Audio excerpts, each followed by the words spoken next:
In March 1933, 17,264,296 Germans voted for the National Socialist Party.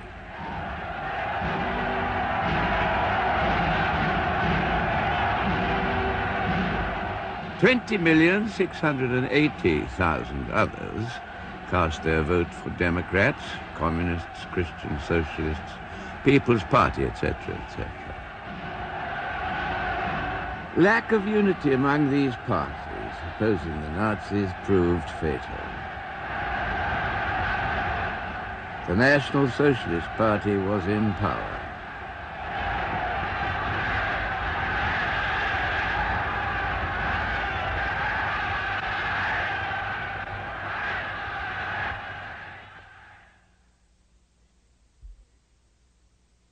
They made many claims and many promises.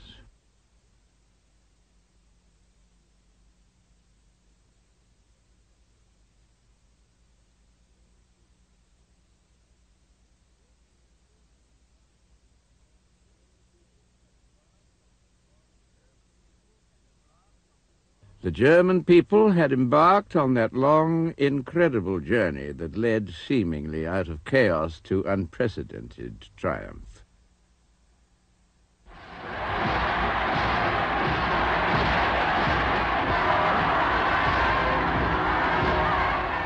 Promise after promise had been fulfilled. Austria, 1938, Czechoslovakia, 1938, Poland, 1939, Norway, Denmark, and France in quick succession.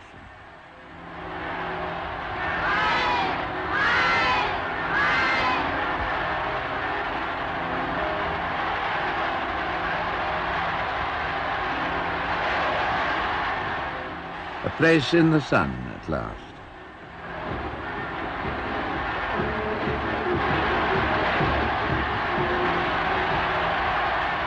True, they had lost their trade unions and a lot of books had been burned, but it seemed a good sort of bargain, and one got to like being told what to do.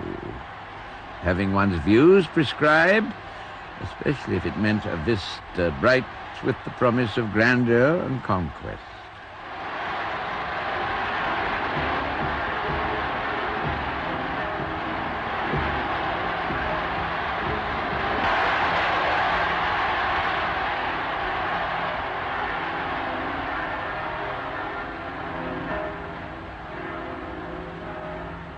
In the spring of 1945, the Allies, advancing into the heart of Germany, came to Bergen-Belsen.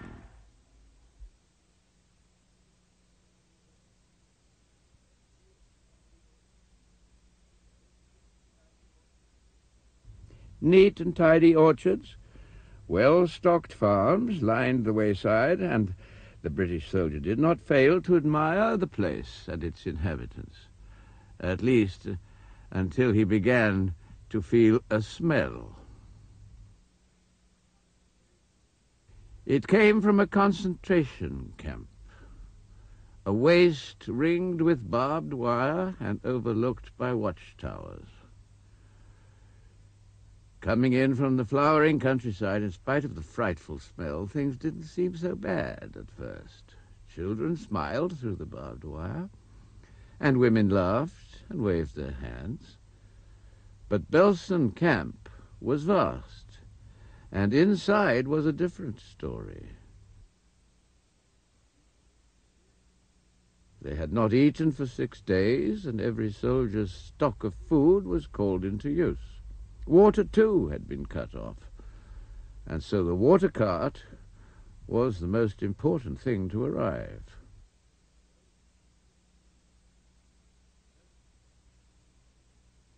Most of the people seemed to be listless beyond hope and astonishment. Hunger had probably affected them that way.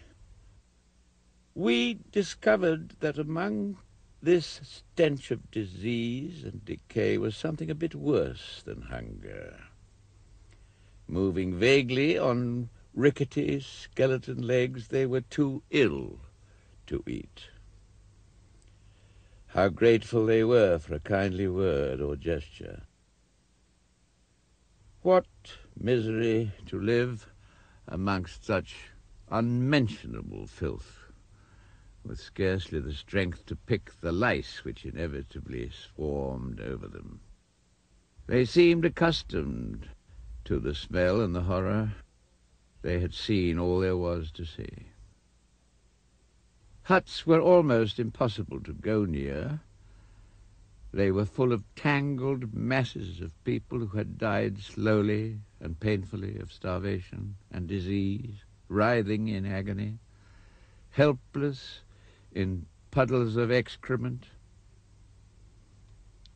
It was difficult to imagine those orchards now, those rich fields where the stolid cattle cropped the juicy grass.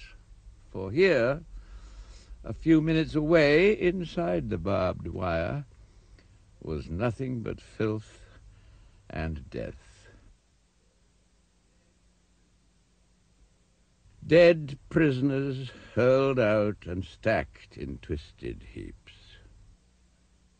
Dead women like marble statues in the mire. This was what these inmates had to live among and die among.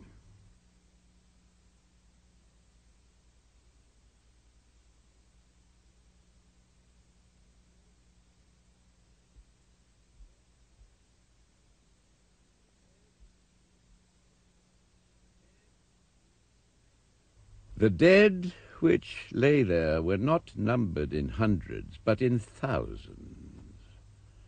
Not 1,000 or 2,000, but 30,000. Here is a pit where the inmates, in order to earn food, had to drag the bodies of their comrades, but they were too weak to keep up with the rate at which they were dying. So the pit remains only half filled.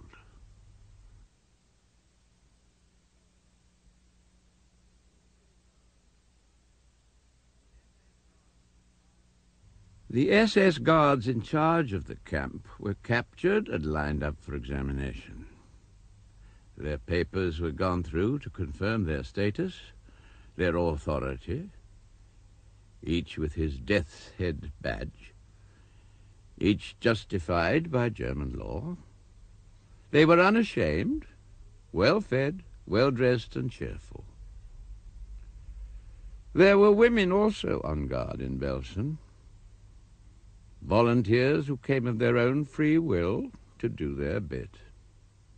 Not sickly pale with hollow faces and hungry eyes, but well-fed and well-kept with a strutting arrogance.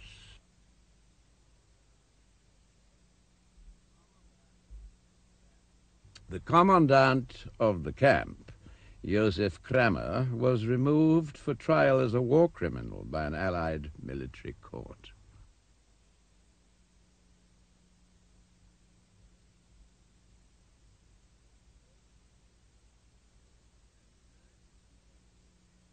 There was an urgent need to get rid of as many bodies as possible, as quickly as possible, so all the SS were set to work. 500 Hungarian troops, captured with the SS, were started on a grave-digging operation. The SS themselves were made to do the unpleasant job they had forced the inmates to do.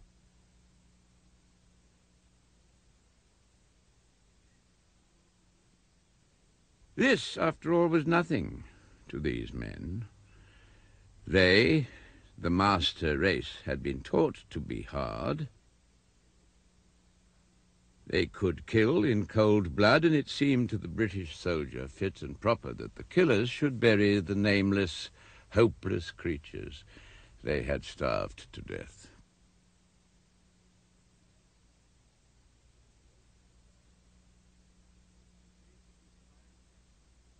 The faces of the bystanders showed just a little of the hate that Germany has inspired, and some of the anguish, too.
Meanwhile, back at the camp, those who were still living were being attended to. Supplies of hot soup were prepared, and those who could eat unaided were fed as quickly as possible.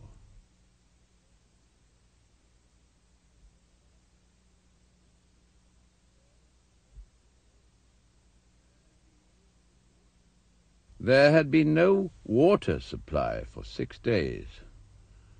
The Germans pleaded it had been cut. We laid on water in a few hours, and before 12 hours had passed, had sufficient to enable them to wash. Soap was provided, the first they had seen for months, and an orgy of washing ensued.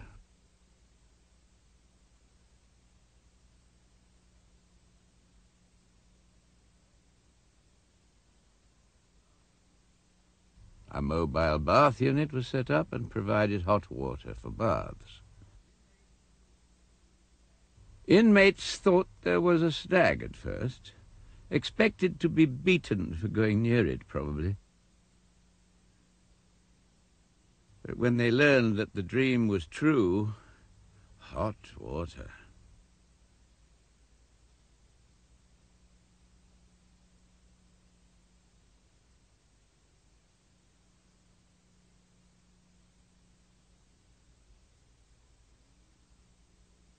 And these are the people the Nazis said delighted in being dirty.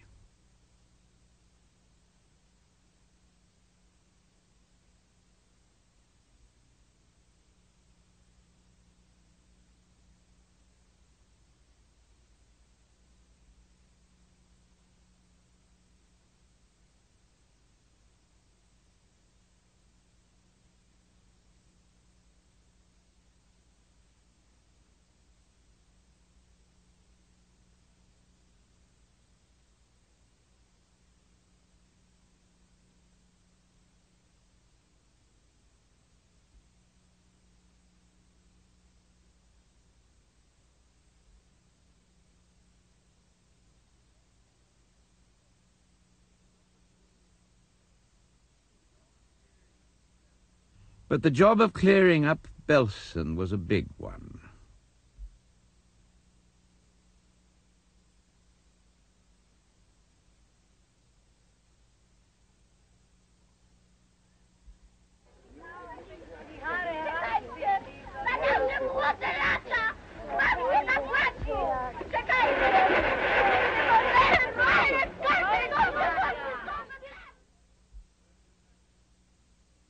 The burgomeisters and civil officials of the neighborhood were brought to witness the scenes that had been caused as part of the Nazi scheme of things. This is not what they expected.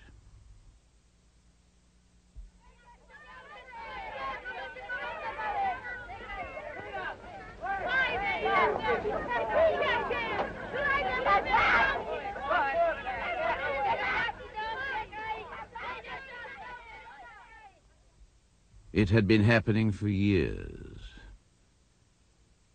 But they shrugged their shoulders and beat their brows and tried to say it had been none of their business. But they were mostly silent.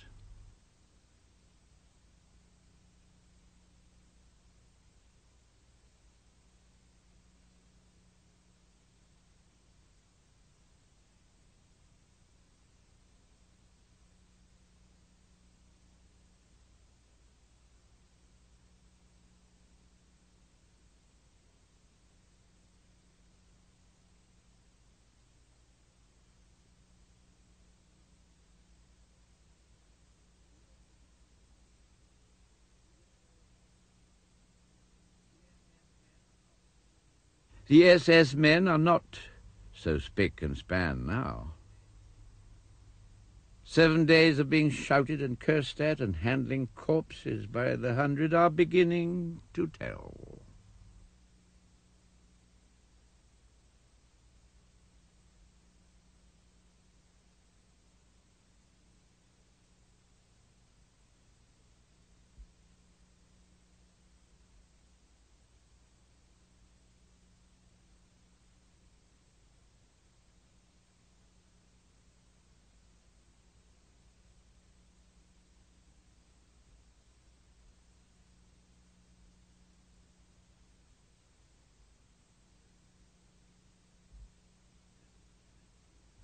After 7 dreadful days, the funerals still go on. There seems to be no end.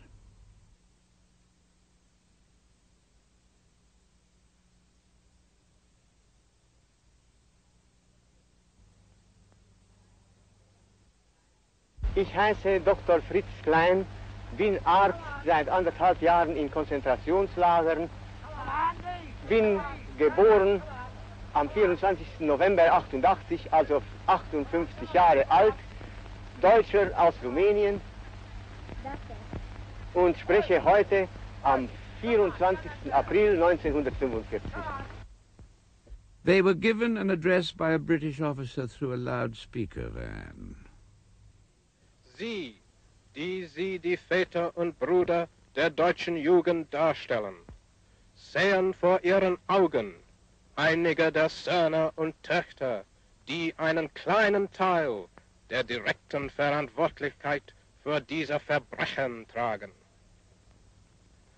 Ein kleiner Teil nur und doch schwerer zu ertragen, als es der Menschenseele möglich ist. Aber wer trägt die wirkliche Verantwortung? Sie, die sie ihrem Führer erlaubt haben, diesen himmelschreienden Wahnsinn auszuführen. Sie, die sie sich über diese entarteten Triumphe nicht genug tun konnten. Sie, die von diesen Lagen gehört hatten, hatten zumindest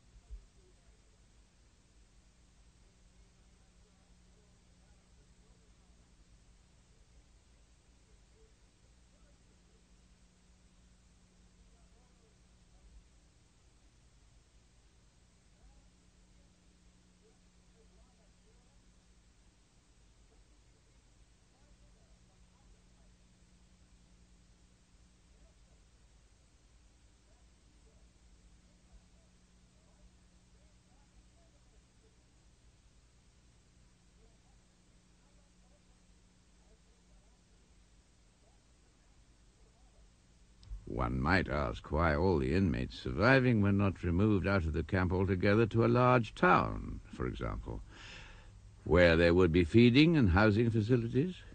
The answer is simply the dread word typhus. A mobile bacteriological unit and all medical aid possible, together with 90 medical students from London hospitals, were rushed to the spot to deal with it. Lack of soap and water brought lice to the inmates, and lice carry typhus.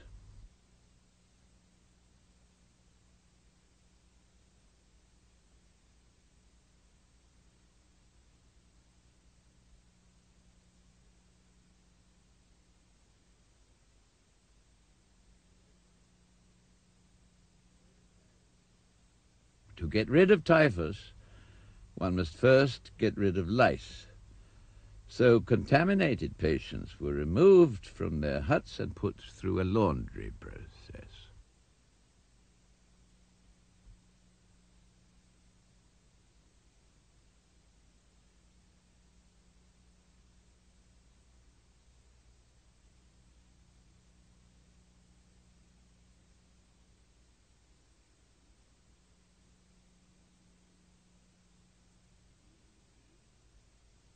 DDT was dusted over them, and they were washed clean, wrapped in blankets, and removed in clean ambulances by teams working in relays in a miracle of relief work.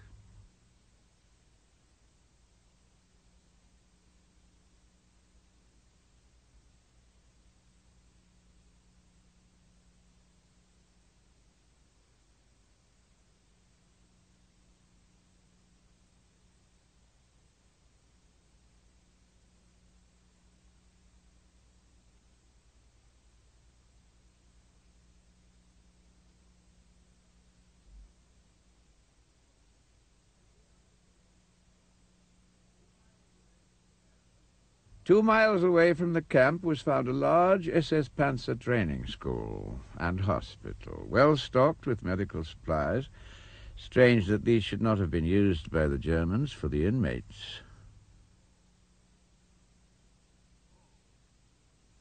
Scores still died every day. They were too far gone, many of them, to digest any food, and there was a desperate shortage of nursing staff. Still, one could be thankful that they were not simply being left to rot away with neglect. There were children, too, in Belsen camp, though what crime they had committed was difficult to imagine. Most of them had been saved by the women inmates who gave up what little food they could get to the children. Meals for these children had always been few and far between. So they ate what food we gave them with infinite care. Nothing could be more dreadful now than to lose a piece of potato or a drop of soup.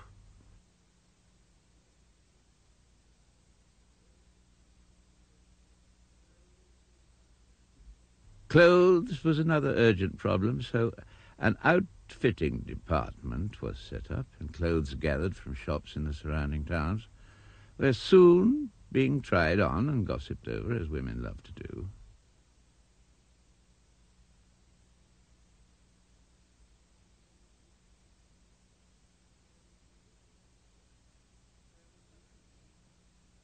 There was something symbolic about new clothes. New clothes meant renewed hope. They donned them with pride.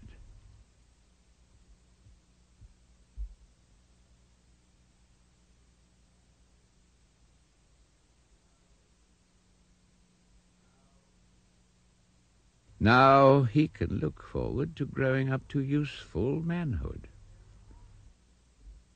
There were more than 200 children under 12 years old found still alive in Belsen camp. To these children, clean, dry clothes and kind words from a stranger were strange, undreamed of, mysterious things. Some had been born behind the barbed wire. In what circumstances one dare not try to imagine.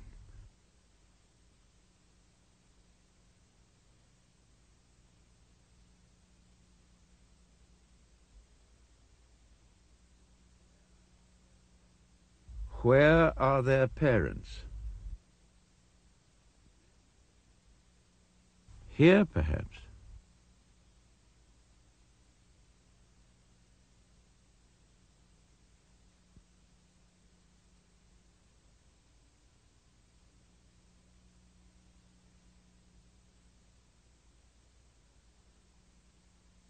Or here.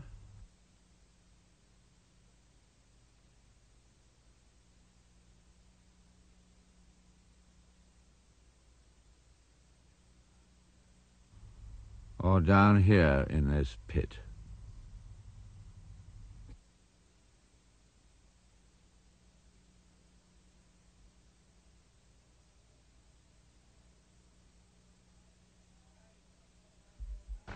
Today is the 24th of April, 1945. My name is Gunnar Illingworth and I live at Cheshire. I'm at present in Belsen camp doing guard duty over the SS men. The things in this camp are beyond describing. When you actually see them for yourselves, you know what you're fighting for here. Pictures in the paper cannot describe it at all. The things they have committed, well, nobody would think they were human at all. We actually know now what has been going on in these camps. I know personally what I am fighting for. I am the Reverend T.J. Stretch, attached as Padre to the formation controlling this camp. My home is at Fishguard. My parish was at Holy Trinity Church, Aberystwyth. I've been here 8 days, and never in my life have I seen such damnable ghastliness. This morning we buried over 5,000 bodies. We don't know who they are. Behind me you can see a pit which will contain another 5,000. There are 2 others like it in preparation.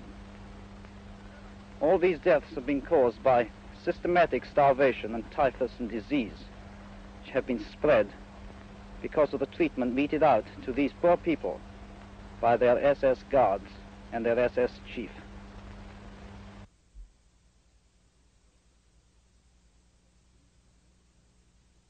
We shall never know who they were, or from what homes they were torn. Whether they were Catholics, Lutherans, or Jews, we only know they were born, they suffered, and died in agony in Belsen camp.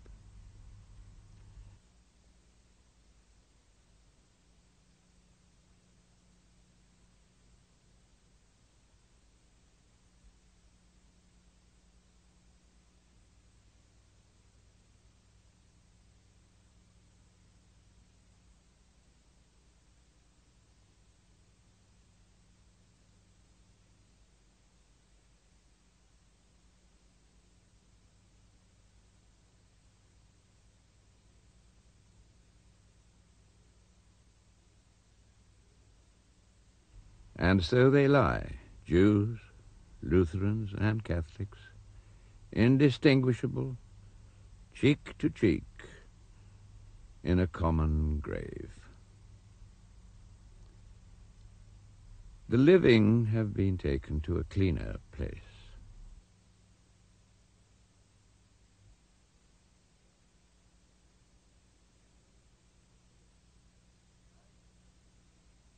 The typhus-infected huts are set afire.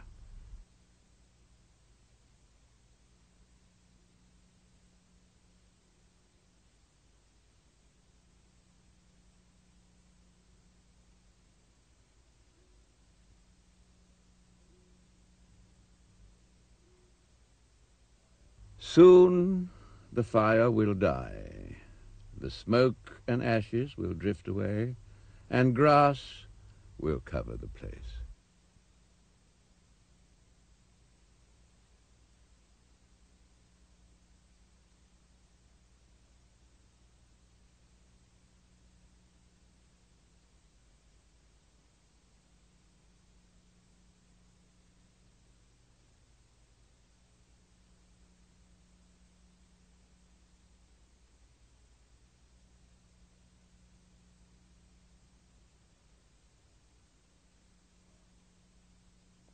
The barbed wire goes down. The striped livery goes with it.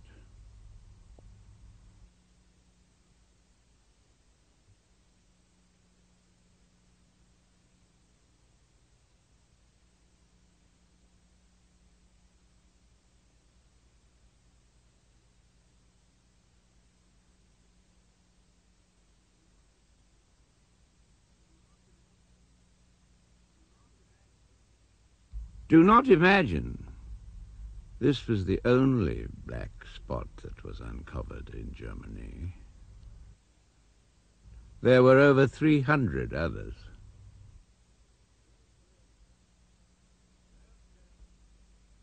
No German can say he did not know about them. The whole world had heard of Dachau, for it was publicized by the Nazis as a model camp ever since its inception way back in 1933. On the 28th of February of that year, the presidential emergency decree suspended the basic civil rights of the German people for an indeterminate period and so eliminated legal safeguards against arbitrary imprisonment.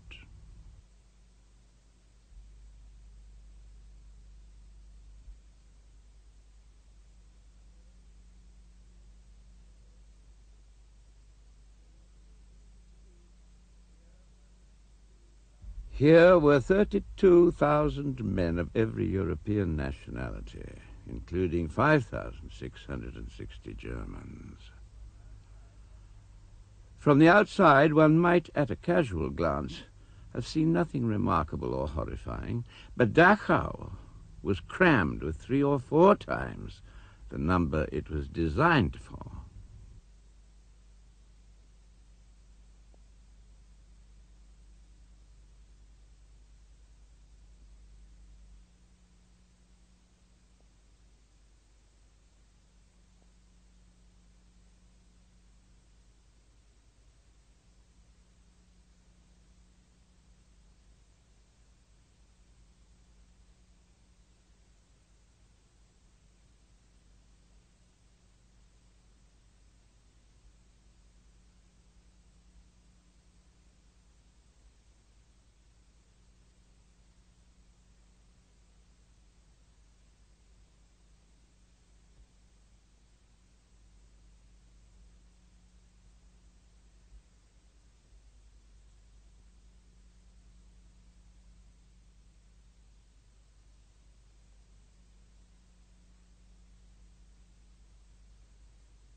Here, As at Belsen, men knew hunger.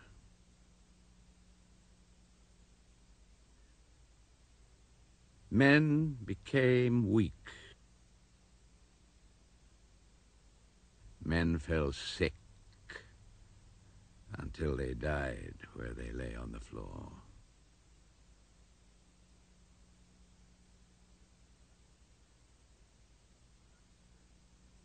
In Hut 30 alone, there is recorded, for example, 72 deaths within 24 hours.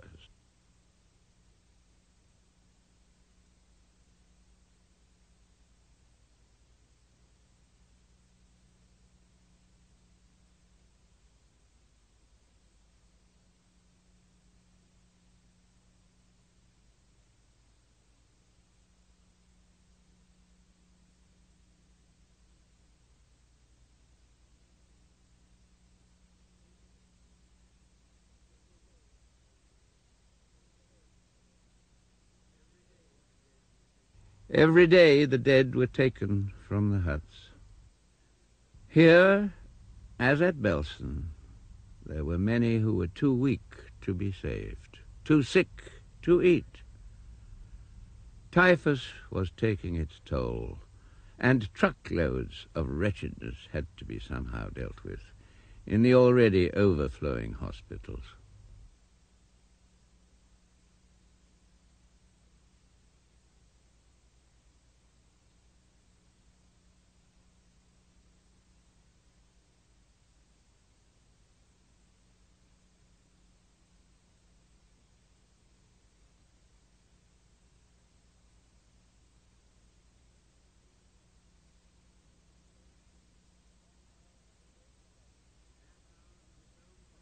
Dachau had its own brothel for the use of guards and favored prisoners.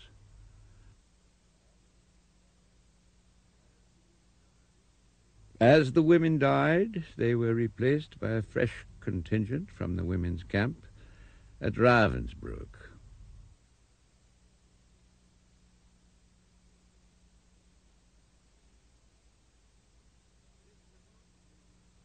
This was not used as a bathhouse,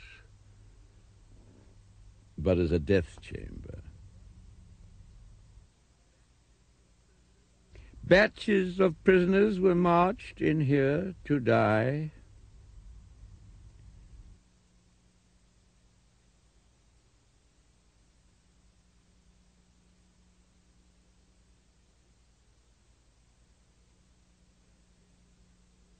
When the chamber was full, the doors were shut and sealed. A man at the controls let in the poison gas, and another batch of helpless victims screamed their lives out beyond the grill.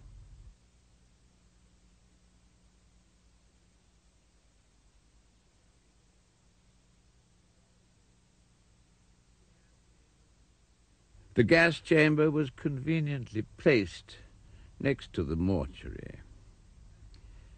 And next to that was the crematorium.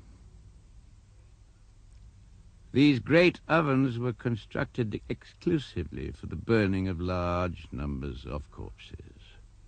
In the last 3 months, official records show that 10,615 people were disposed of here. Their clothes were turned over to the Deutsche Textil- und Bekleidungswerke GmbH, a private corporation whose stockholders were SS officials, which reclaimed and repaired the garments with the use of unpaid prison labor, and then resold them to the camp clothing depot for the use of new prisoners.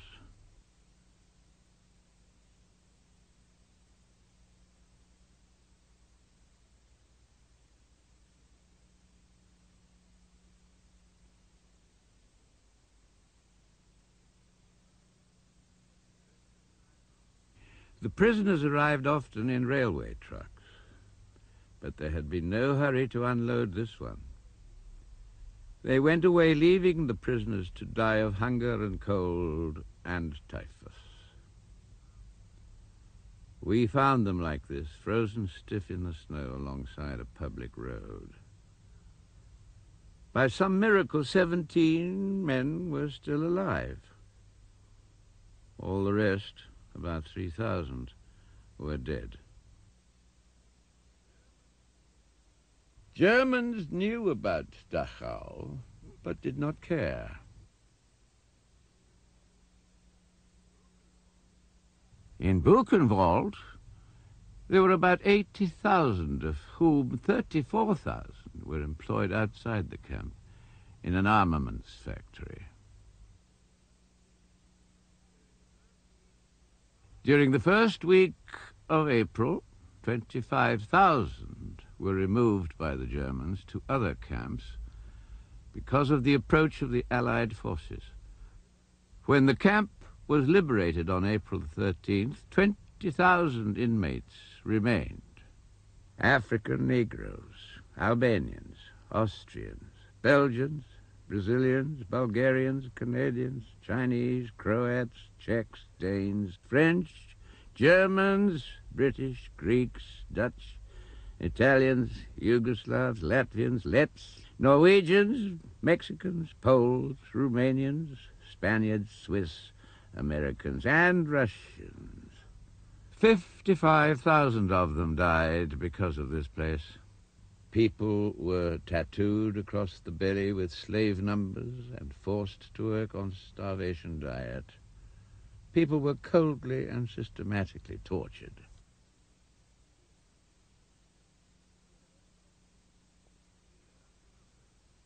Here, Schoker, the camp commandant, said, "I want at least 600 Jewish deaths reported in the camp office every day."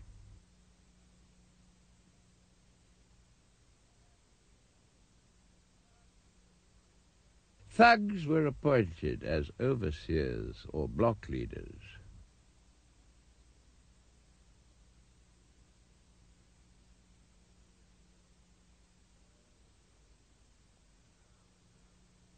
There was no efficient distribution of food.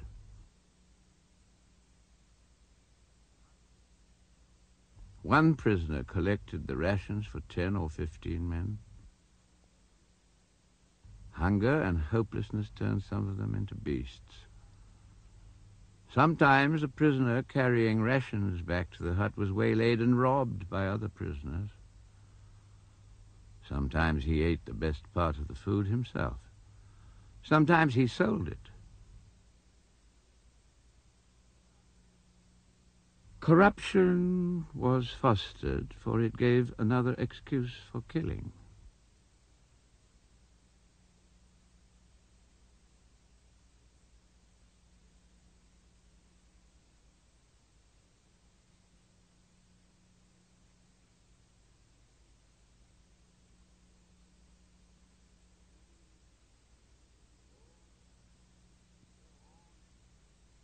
All this seemed so remote from humanity, so far beyond the behavior of man.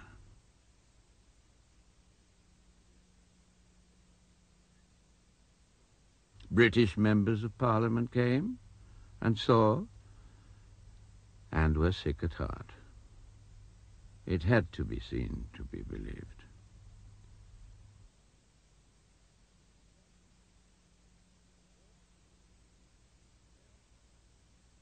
German citizens were brought in from Weimar. They had to see, too, to see what they had been fighting for, and we had been fighting against. They came cheerfully, like sightseers to a chamber of horrors, for here indeed were some real horrors. If a prisoner had a curiously tattooed skin, it was taken from him. We can only hope he was dead when it was done. The skin was tanned and made into lampshades, etc.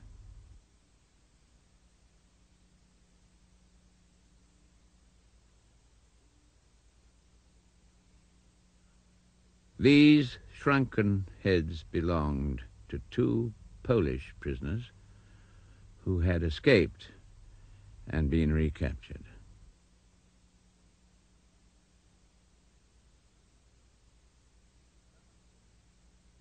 Some of the visitors did not care for the sight and were assisted by ex-prisoners.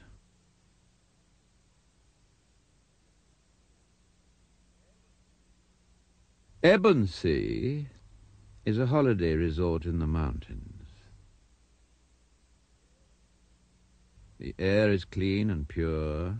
It cures sickness, and there is a sweetness about the place, a gentle peace. In this place, the Luftwaffe, or SS Panzer officer on leave, relaxes, eats well, breathes deeply, finds romance.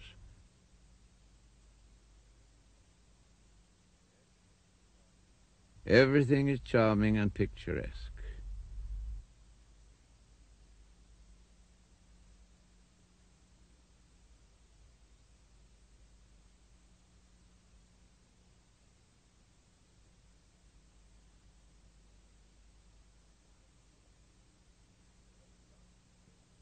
But the concentration camp had become an integral part of the German economic system, so it was here too.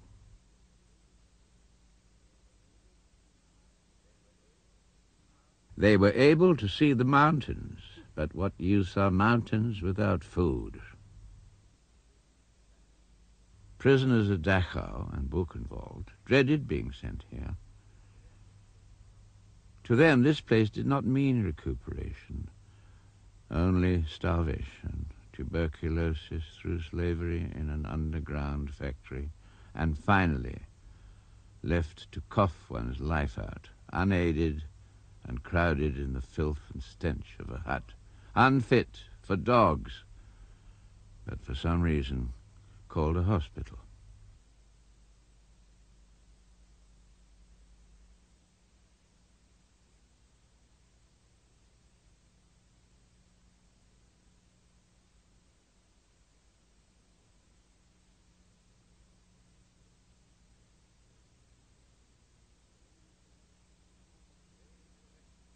The daily collection of corpses was disposed of through this chimney.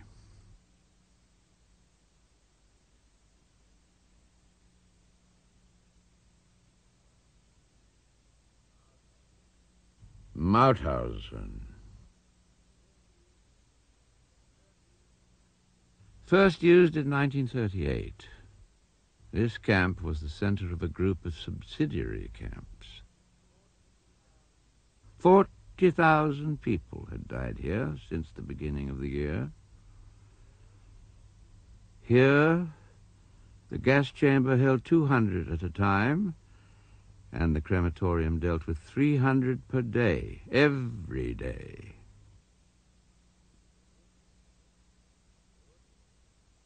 Ludwigslust.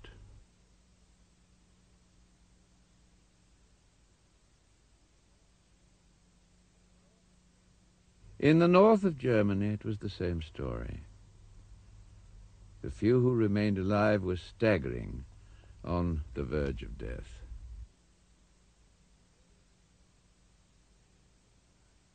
They were the survivors, and these were the rest, hurriedly murdered lest they be set free to live a normal life.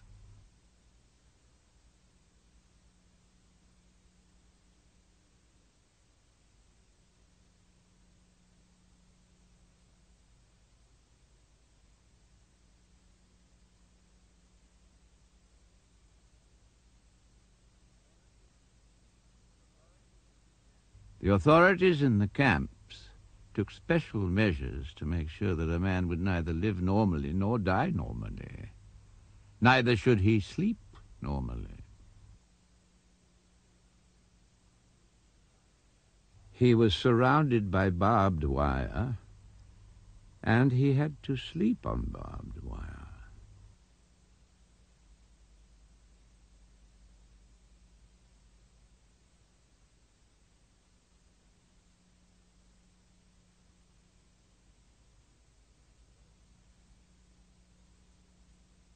Ordruf.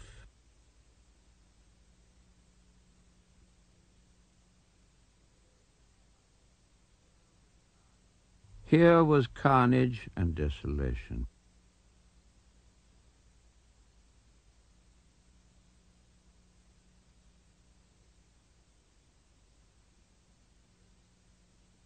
prisoners had been dragged from the sacks of straw in the hovels called hospitals, shot and hastily disposed of by the first means to hand.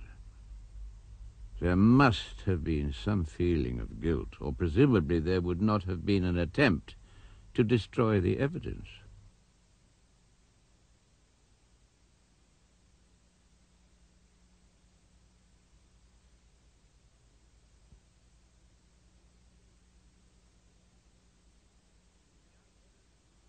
In the outskirts of Leipzig, an effort was made to prevent 300 forced workers in a factory from being set free by advancing Allied troops.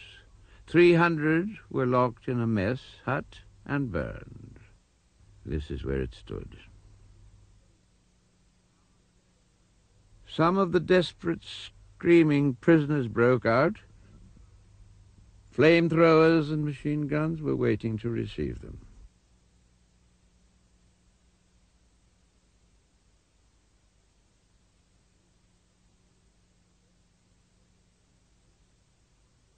This was a woman.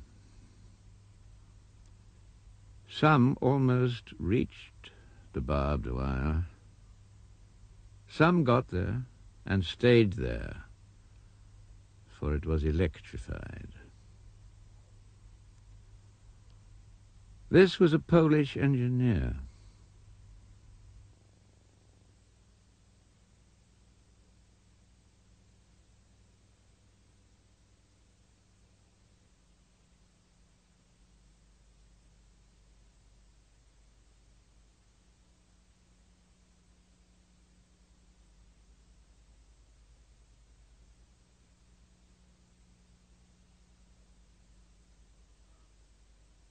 Gardelegen.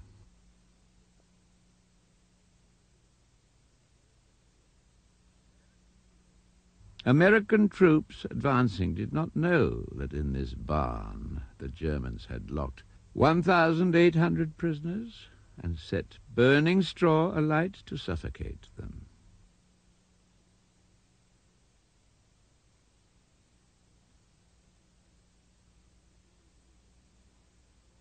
In the morning before retreating, they had poured petrol on the bodies in an attempt to burn what remained.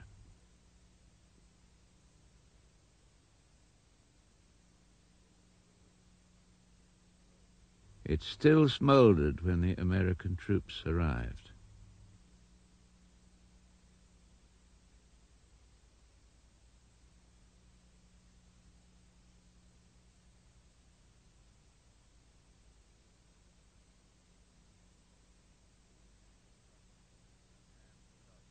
This man was shot because he gasped for air, trying to escape while the rest of him burned in the barn.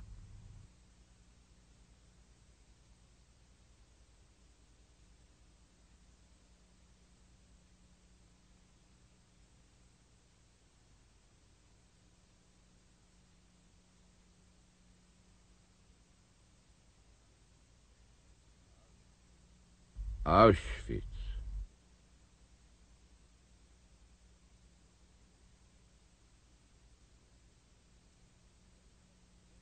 The most up-to-date institution was better equipped for killing.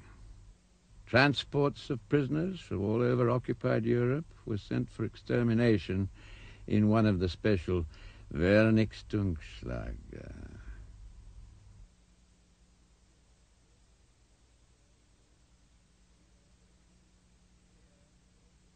Here, 4 million people were murdered.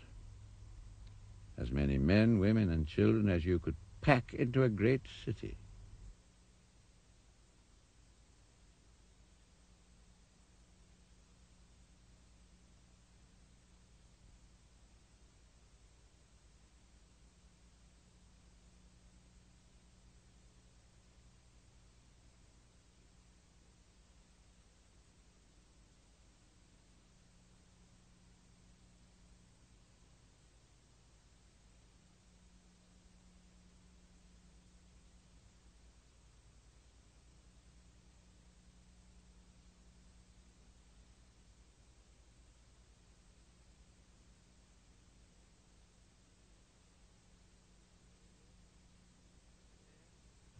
The dead have been buried.